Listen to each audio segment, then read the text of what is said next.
내년 대선과 지방선거를 앞두고 UBC 울산방송이 지역 언론사 가운데 처음으로 실시한 여론조사의 결과를 놓고 정치권이 손익계산에 분주합니다. 네, 취재기자와 함께 자세한 이야기 나눠보겠습니다. 예, 배대원 기자입니다. 저희가 이번 주 계속 여론조사 결과를 좀 보도해드리고 있는데 결과 정리부터 한 번 더 할까요? 네, 이번 여론조사는 크게 울산시장과 울산교육감 후보 선호도, 대통령 후보 선호도와 정당 지지도로 나눠볼 수 있습니다. 그래픽을 보면서 설명해드리겠습니다.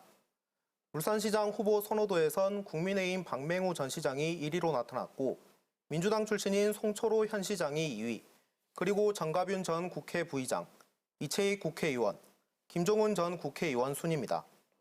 울산교육감 후보 선호도에서는 노옥희 현 교육감의 선호도가 가장 높았고 김석기 전 울산교육감과 구광열 울산대 명예교수 순이었습니다. 대통령 후보 선호도에선 윤석열 전 검찰총장과 이재명 경기지사가 오차 범위 안에서 1위와 2위를 차지했고 이준석 국민의힘 대표와 이낙연 민주당 전 대표가 뒤를 이었습니다. 정당 지지도는 국민의힘이 민주당에 앞서며 1위를 기록했고 정의당과 국민의당 순이었습니다. 예, 이게 자유응답 방식이어서 이준석 국민의힘 대표도 들어온 거네요, 사실은. 네. 예, 알겠습니다. 이번 여론조사 결과를 놓고 보면 3년 전 지방선거하고 좀 다른 분위기인데 눈에 띄는 점 어떤 게 있을까요? 네, 아직 각 당의 후보군이 모두 드러나진 않았지만 2018년 지방선거와 비교해봤습니다. 3년 전 시장선거에서 민주당 송철호 후보가 52.88%로 자유한국당 후보를 앞서며 승리했지만 최근 여론조사에선 야당 후보 선호가 53%로 여당 후보 선호보다 크게 앞섰습니다. 물론 현재의 야당 후보 지지는 국민의힘만이 아니고 정의당과 국민의당 등 다른 정당도 포함되지만 집권 여당에 불리한 건 분명해 보입니다. 울산의 비례대표 득표율로 본 정당 지지도에선 3년 전에 민주당이 47%로 1위였지만 이번 여론조사에선 민주당이 25.5%로 낮아졌고 국민의힘은 지지율이 반등해 35.3%로 상승했습니다. 네, 여론조사 결과에 대한 지역 정치권의 반응도 궁금한데요. 어떤가요? 네, 여론조사 결과에 따라 희비가 엇갈리고 있습니다. 더불어민주당은 지난 총선과 재보궐선거에 이어 낮은 지지율이 나오자 실망감을 감추지 못하는 분위기입니다. 반면 국민의힘은 민주당의 10%포인트 가까이 앞서며 3년 전 이전의 지지율을 회복한 것에 고무된 모습입니다.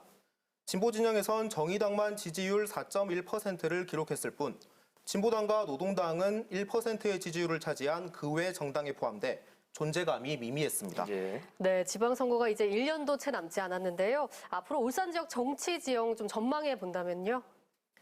네, 민주당은 3년 전에는 압도적인 지지를 받으면서 시장과 5개 구군 단체장도 싹쓸이했지만 지금과 같은 추세라면 판도 유지를 장담하기는 힘듭니다.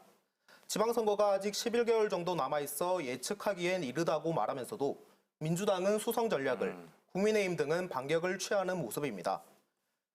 시장 선거 예선전을 보면 민주당에선 송철호 시장이 재선 도전을 선언한 가운데 임동호 전 최고위원이 출마를 시사해 후보가 비교적 빨리 결정될 가능성이 높습니다.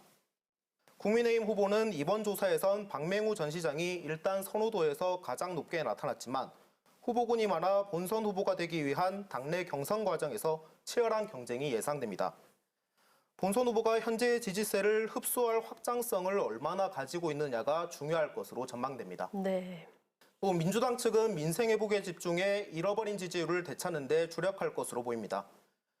이번 조사는 UBC 울산방송이 한국갤럽에 의뢰해 지난달 25일부터 이틀간 만 18세 이상 울산 시민 1,002명을 대상으로 실시했으며 표본 오차는 95% 신뢰 수준의 플러스 마이너스 3.1%포인트입니다. 지방선거가 대선을 치르고 불과 석 달 뒤 치러지는 만큼 대선 결과가 지방선거에 어떤 영향을 미칠지는 지켜봐야 할 것으로 보입니다. 예, 오늘 여론조사 결과 파장에 대한 이야기 좀 해봤습니다. 배대원 기자 잘 들었습니다.